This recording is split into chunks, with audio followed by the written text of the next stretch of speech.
انتہائی واجب الاحترام مدرسہ میں تشریف لانے والی معزز ماؤں بہنوں، انتہائی بابرکت محفل ہے جس میں اللہ اور اس کے رسول کا تذکرہ ہو۔ وہ محفل نورانی محفل ہوتی ہے، زمین سے لے کے آسمان تک اس جگہ کو اللہ کے فرشتے رحمت کے ساتھ ڈھانپ لیتے ہیں جس محفل میں اللہ اور اس کے رسول کا تذکرہ خیر ہو رہا ہو۔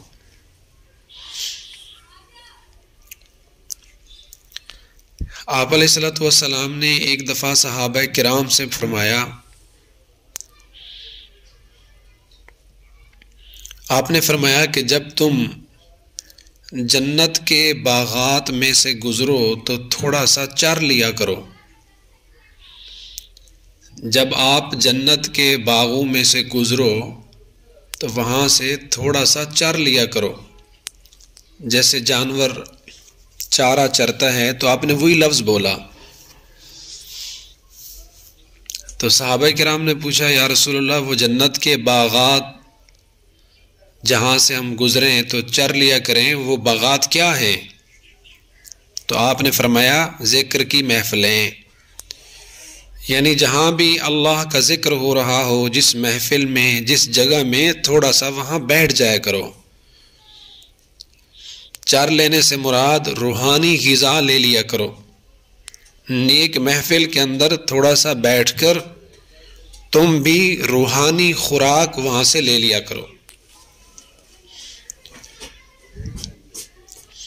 یہ نیک محفلیں، اللہ اور اس کے رسول کا ذکر،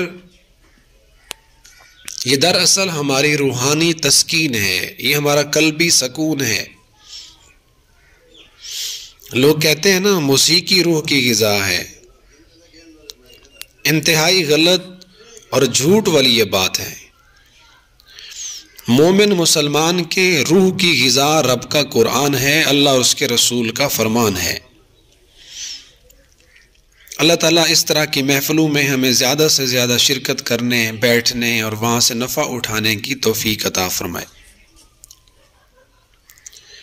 ہماری کوشش ہوتی ہے کہ موقع مال کے مطابق گفتگو کی جائے۔ بیان میں اسلامی تاریخ کی مناسبت کا کافی ہم خیال کرتے ہیں کہ اسلامی مہینوں کے اعتبار سے، تاریخ کے اعتبار سے جو واقعات چل رہے ہوں ان کو ذکر کیا جائے۔ ویسے تو اب شعبان شروع ہو چکا ہے۔ آپ علیہ الصلوۃ والسلام رجب کا مہینہ شروع ہوتے ہی یہ دعا پڑھنا شروع کر دیا کرتے تھے اور بکثرت پڑھتے تھے، اللہم بارک لنا فی رجب و شعبان وبلغنا رمضان۔ اس دعا کو یاد کر لیا جائے، رجب اور شعبان کے مہینوں میں، ان دو مہینوں میں کثرت سے اس کو پڑھا جائے۔ اے اللہ، رجب اور شعبان کے ان مہینوں میں برکت نصیب فرما اور ہمیں رمضان تک پہنچا۔ بہت بڑا اعزاز ہے کہ کسی کی زندگی میں رمضان کا مہینہ آ جائے۔ بہت بڑا فرق ہے ان دو بندوں کی زندگی میں کہ ایک آدمی رمضان سے ایک دن پہلے فوت ہو جائے، رمضان کا مہینہ اس کو نصیب نہ ہو، اور دوسرا آدمی رمضان کے بعد عید کے اگلے دن فوت ہو، اس کی زندگی میں ایک رمضان زیادہ ہو جائے۔ یہ دونوں بندے کبھی برابر نہیں ہو سکتے۔ چونکہ رمضان قریب ہے تو حضور علیہ الصلوۃ والسلام یہ دعا فرمایا کرتے تھے، یا اللہ، آنے والے رمضان سے ہمیں محروم نہ فرمانا۔ اللہم بارک لنا فی رجب و شعبان وبلغنا رمضان۔ ہمیں بھی اللہ آنے والا رمضان نصیب فرمائے، اس کے روزے رکھنے کی، اس کی عبادات سے فائدہ اٹھانے، نیکیوں کے سیزن میں نیکیاں کمانے کا اللہ ہمیں ایک اور موقع عطا فرمائے۔ ابھی یہ جو مہینہ ختم ہوا ہے وہ رجب کا تھا، اور رجب کے مہینے میں مشہور قول کے مطابق حضور علیہ الصلاۃ والسلام کو معراج ہوا۔ چونکہ معراج پر گفتگو ہماری نہیں ہوئی تھی، واقعہ معراج ہفتہ وار ان بیانات میں ذکر نہیں ہوا تھا، وہ ابھی باقی تھا۔ واقعہ معراج سے متعلقہ احکامات اور اس واقعے کی پوری تفصیل آپ کے علم میں لانی تھی، اس لیے ابھی اس بقیہ اور ادھار کو ادا کیا جا رہا ہے۔ آپ علیہ الصلاۃ والسلام کے سفر معراج کو بیان کرنا یہ بھی حضور کی ایک سیرت ہے۔ پیغمبر علیہ الصلاۃ والسلام کو، میرے اور آپ کے نبی کو اللہ نے بہت سارے کمالات سے نوازا ہے، بہت ساری اللہ نے میرے اور آپ کے پیغمبر کو ایسی خصوصیات دی ہیں، ایسی چیزیں عطا فرمائی ہیں جو اللہ نے بقیہ انبیاء کو نہیں دی۔ وہ حضور کی انفرادی خصوصیات ہیں۔ کسی آدمی کا سب سے بڑا کمال ہوتا ہی وہی ہے کہ جو اس کے پاس ہو دوسروں کے پاس نہ ہو۔ کسی کے پاس ایسا فن ہو، ایسا ہنر ہو، وہ کوئی ایسا کام کر کے دکھائے کہ دنیا عاجز ہو، وہ اس طرح کا فن اور کمال نہ دکھا سکے، یہ آدمی کا اصل کمال ہوتا ہے۔ محمد عربی صلی اللہ علیہ وسلم کو بھی اللہ نے بہت سارے ایسے کمالات عطا فرمائے، بہت ساری ایسی خصوصیات، بہت سارے ایسے معجزے اللہ نے اپنے آخری اور لاڈلے پیغمبر کو عطا فرمائے کہ وہ خصوصیات دیگر انبیاء میں ہمیں نظر نہیں آتی۔ رسول پاک صلی اللہ علیہ وسلم کے معجزات میں، آپ کی انفرادی خصوصیات میں آپ کا ایک سب سے بڑا معجزہ وہ آپ کا سفر معراج بھی ہے کہ مختصر لمحے کے اندر، تھوڑے سے ٹائم کے اندر اللہ تعالیٰ نے اپنے پیغمبر کو مسجد حرام سے مسجد اقصی، پھر وہاں سے پہلا آسمان، دوسرا، تیسرا، حتیٰ کہ 7واں آسمان، سدرۃ المنتہا، بیت المعمور، عرش معلی، جنت اور جہنم کی سیر اللہ نے کروائی اور اپنا دیدار کروایا۔ اللہ کے نبی نے یہ سارا سفر طے کر لیا۔ کتنی دیر میں، کتنا ٹائم لگا ہوگا؟ ہمیں یہاں سے کراچی جانا ہو 1000 کلومیٹر سفر، 24 گھنٹے سے بھی زیادہ ٹائم لگ جاتا ہے۔ یہ تو اربوں کھربوں میل لمبا سفر، جس سفر کو بھی ہم شمار نہیں کر سکتے، اتنا لمبا سفر میرے اور آپ کے پیغمبر نے اللہ کی رحمت اور اللہ کی توفیق سے سفر طے کیا۔ کتنی دیر میں؟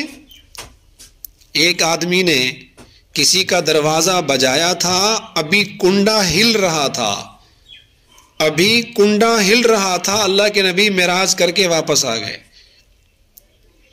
بستر ابھی گرم تھا، جس بستر سے آپ تشریف لے گئے وہ بستر ابھی گرم تھا، بستر ٹھنڈا نہیں ہوا، اللہ کے نبی معراج کر کے واپس آ گئے۔ ایک آدمی نے پانی سے وضو کیا، وضو والا پانی ابھی زمین کے اوپر یوں چلتا ہوا جا رہا تھا، حضور علیہ السلام یہ سارا سفر کر کے اللہ سے ملاقات کر کے اتنا جلدی واپس آ گئے۔ اس لیے بہت سارے لوگوں کو نا یہ معراج والا واقعہ سمجھ نہیں آتا، وہ اپنے عقل سے پرکھتے ہیں اور پھر گمراہ ہو جاتے ہیں۔ کبھی بھی کسی شریعت کے حکم کو اپنے عقل کی کسوٹی پہ، اپنے عقل کے ترازو پہ نہیں تولنا۔ یہ شریعت ہے ہی ما وراء العقل، جہاں سے ہمارے عقل کی انتہا ہوتی ہے نا، جہاں سے عقل ختم ہوتا ہے، وہاں سے اللہ کی وحی کی، اللہ کے احکامات کی، رسول اللہ کے معجزات کی ابتدا ہوتی ہے۔ جہاں سے عقل کی انتہا ہوتی ہے وہاں سے وحی کی ابتدا ہوتی ہے۔ ہمارا سارا دین ہے ہی ایمان بالغیب، یؤمنون بالغیب، یؤمنون بالغیب، غیب پہ وہ ایمان رکھتے ہیں۔ ہم نے اللہ تعالیٰ کو نہیں دیکھا، اللہ تعالیٰ ہماری آنکھوں سے اوجھل ہے، لیکن پھر بھی ہم اللہ کے ہر جگہ حاضر ناظر ہونے کو مانتے ہیں۔ ہم نے حضور علیہ الصلوۃ والسلام کو اپنی آنکھوں سے نہیں دیکھا، لیکن پھر بھی ہمارا اپنے نبی پر یقین ہے۔ ہم نے اس قرآن کو آسمان سے اترتے ہوئے نہیں دیکھا، لیکن پھر بھی اس قرآن پر ہمارا ایمان، عقیدہ اور نظریہ ہے کہ یہ وہی قرآن ہے جو لوح محفوظ سے جبرائیل امین کے واسطے میرے اور آپ کے پیغمبر کے قلب اطہر پر صلی اللہ علیہ وسلم کے دل اور سینے مبارک پہ نازل ہوا۔ یہ وہی قرآن ہے جو 1400 سال پہلے عرب کی دھرتی میں پیغمبر کے سینے پہ نازل ہوا۔ ہم نے دیکھا نہیں ہے، ہم نے جبرائیل کو نہیں دیکھا، قرآن کو اترتے ہوئے نہیں دیکھا، لیکن پھر بھی ہم ایمان بالغیب رکھتے ہیں۔ ہمارا ایمان عقیدہ نظریہ ہے کہ یہ وہی قرآن ہے۔ ہم نے فرشتوں کو نہیں دیکھا، لیکن فرشتوں کو ہم مانتے ہیں۔ ہم نے اللہ کی بنائی ہوئی دوزخ اور جنت کو نہیں دیکھا، لیکن دوزخ اور جنت کے ہونے پر ہمارا ایمان اور یقین ہے۔ ہم نے قبر میں مردوں کو عذاب ہوتے ہوئے آنکھوں سے نہیں دیکھا، لیکن الذین یؤمنون بالغیب، میرا اور آپ کا غیب پر ایمان اور یقین ہے، عذاب قبر برحق ہے۔ اسی لیے کسی بھی چیز کو عقل سے نہیں سوچنا، ورنہ گمراہ ہو جائیں گے، اور بہت سارے لوگ ہو رہے ہیں گمراہ۔ تو واقعہ معراج کو بھی اگر کوئی عقل کی نگاہ سے دیکھے گا تو اس کی عقل میں نہیں آئے گا، یہ کیسے ہو سکتا ہے اتنا لمبا سفر اور اتنے سے مختصر ٹائم میں طے ہو جائے۔ یہی بات تو ابو جہل نے کی تھی، یہی تو ابو جہل کے ٹولے نے کہا تھا جب حضور علیہ الصلوۃ والسلام معراج کر کے واپس آئے تو آپ علیہ الصلوۃ والسلام نے یہ واقعہ معراج مکے کے لوگوں کو سنوایا کہ ایسے ایسے اللہ تعالیٰ نے مجھے بلایا ہے، میں اللہ سے ملاقات کر کے واپس آیا ہوں، اور اتنا لمبا سفر میں نے اتنا تیزی سے طے کر لیا۔ تو ابو جہل بیٹھا تھا، اسی ٹائم وہ اٹھا اور چلا گیا جناب ابو بکر صدیق کے پاس،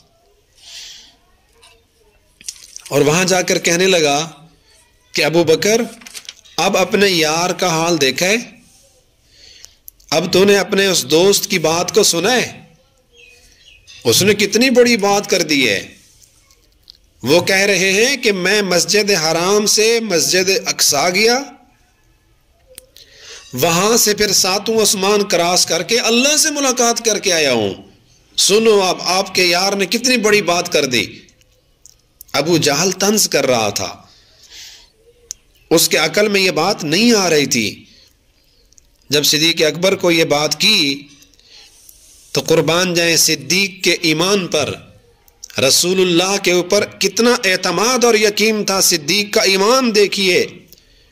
آپ نے پوچھا کہ یہ بات کی کس نے؟ تو کہا تیرے یار نے تو کی ہے، جس کا نام محمد ہے صلی اللہ علیہ وسلم۔ تو صدیق اکبر نے فرمایا ان کان قالہ فقد صدقا، اللہ کی قسم اگر یہ بات، یہ قصہ اور یہ واقعہ اگر میرے نبی نے فرمایا ہے، یہ بات اگر میرے پیغمبر کی ہے، فقد صدقا، میں اس کی تصدیق کرتا ہوں، سچ ہے، یقین ہے۔ میں صدیق بغیر کسی دلیل، بغیر کسی حوالے کے اس بات پہ ایمان اور یقین رکھتا ہوں، یہ سچ ہے۔ تو صدیق کے چاہنے والے، صدیق سے محبت کرنے والے آج بھی رسول اللہ کے معراج کو، اس سفر کو آپ مانتے ہیں، یقین رکھتے ہیں، اور ابو جہل کا ٹولہ آج بھی اس واقعہ کا انکار کرتا ہے۔ بھلا اس واقعے کا انکار ہو کیسے سکتا ہے جس کو اللہ نے قرآن کی آیات کے اندر ذکر فرمایا، سبحان الذی اسرا، پاک ہے وہ ذات جس نے اپنے بندے کو راتوں رات سیر کروائی، اسرا بعبدہ، اپنے بندے کو اسرا سیر کروائی، لیلاً راتوں رات، رات کے ایک حصے میں، من المسجد الحرام الى المسجد الاقصی، مسجد حرام سے مسجد اقصی کی طرف، الذی بارکنا حولہ، وہ مسجد اقصی جس کے ارد گرد ہم نے برکت ڈال دی ہے، لِنُرِيَهُ مِنْ آيَاتِنَا، یہ اپنے نبی کو رات کے اس مختصر لمحے میں، تھوڑی سی دیر میں، یہ ایک عجیب واقعہ رونما کر کے اپنے پیغمبر کو یہ سارا سفر طے کروا کے، تھوڑی سی دیر میں اتنا لمبا سفر کروا کے، لِنُرِيَهُ مِنْ آيَاتِنَا، ہم لوگوں کو اپنی قدرت دکھانا چاہتے ہیں، ہم لوگوں کو اپنی طاقت دکھانا چاہتے ہیں کہ اللہ اس کو کہا جاتا ہے کہ یہ وقت، یہ ٹائم بھی اللہ کے قبضہ قدرت میں ہے۔ اللہ کسی کے لیے ٹائم کو بڑھا دے، کسی کے لیے ٹائم کو سکیڑ دے، کم کر دے، زمین کو اللہ کسی کے لیے پھیلا دے، اسی زمین کو کسی کے لیے اللہ سکیڑ کے چھوٹا کر دے، یہ سب اللہ کی قدرت میں ہے۔ اور یہ جو 15واں سپارہ لفظ سبحان سے شروع ہوتا ہے نا، سبحان سے، جہاں بھی لفظ سبحان آیا ہے، سبحان کا معنی ہے پاک ہونا، اللہ کا بے عیب ہونا۔ یہ لفظ تنبیہ کرنے کے لیے آتا ہے قرآن میں کہ لفظ سبحان کے بعد ایک بہت اہم چیز کا ذکر ہونے والا ہے۔ لفظ سبحان کے بعد جو مضمون آ رہا ہے وہ ایک اہم مضمون ہے جس کو اللہ کے بغیر کوئی بھی نہیں کر سکتا۔ تو یہ لفظ تعجب کرنے کے لیے ہے، سبحان اللہ، سبحان اللہ، کتنا عجیب آگے آنے والا قصہ ہے۔ تو لفظ سبحان سے اللہ کم فہم لوگوں کو، اللہ ان بے وقوفوں کے خیال اور گمان کو رد کر دیتا ہے جو اس طرح کے واقعات کو محال، ممتنع اور مشکل سمجھتے ہیں۔ اللہ تعالیٰ ان کو سمجھا رہے ہیں کہ اللہ عیب سے پاک ہے، اللہ کمزوریوں سے پاک ہے، میرا اللہ جو چاہے کر سکتا ہے۔ اس طرح کا واقعہ وَمَا ذَلِكَ عَلَى اللَّهِ بِعَزِيزٍ، اللہ پر کوئی مشکل نہیں ہے۔ ایک ہی منٹ، لمحے سیکنڈ کے اندر اپنے پیغمبر کو مکے سے اٹھانا، مسجد اقصیٰ لے جانا، ساتوں آسمان کی سیر کروانا، پھر اللہ سے ملاقات کر کے ایک لمحے کے اندر واپس بھیج دینا۔ وَمَا ذَلِكَ عَلَى اللَّهِ بِعَزِيزٍ، اللہ پر یہ بات کوئی مشکل نہیں ہے۔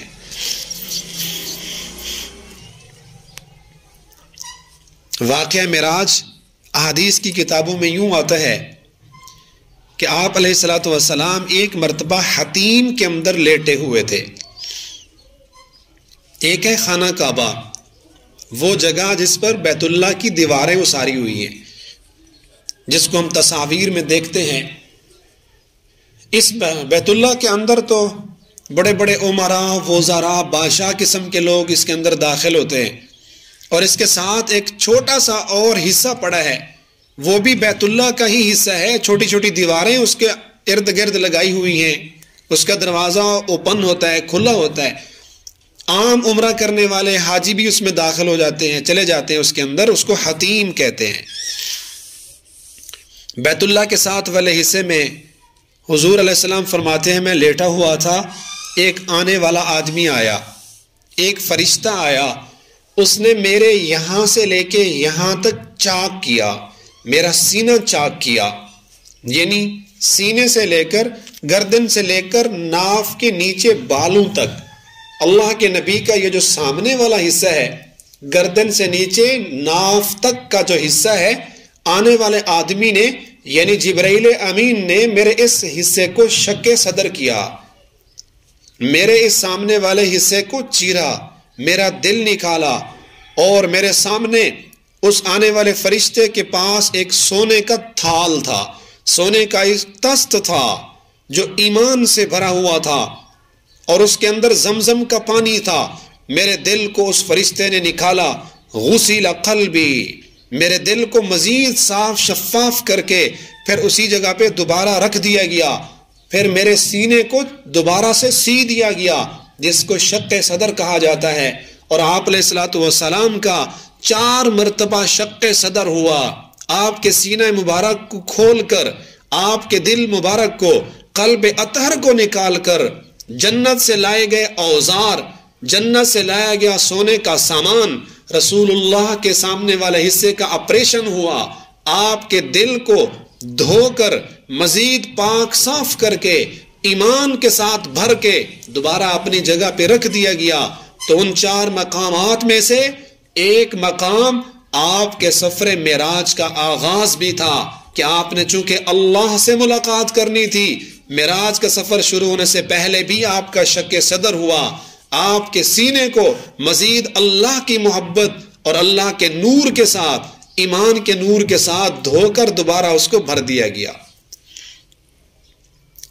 حضور فرماتے ہیں ثم اتیت بدابۃ، پھر میرے سامنے ایک جانور لایا گیا، دون البغل فوق الحمار یقال له البراق، وہ جو جانور تھا وہ گدھے سے تھوڑا سا بڑا، دون البغل بغل سے، خچر سے تھوڑا سا چھوٹا، گدھے سے تھوڑا سا بڑا، فوق الحمار خچر سے قدرے چھوٹا تھا، یقال له البراق اور اس کا نام تھا براق۔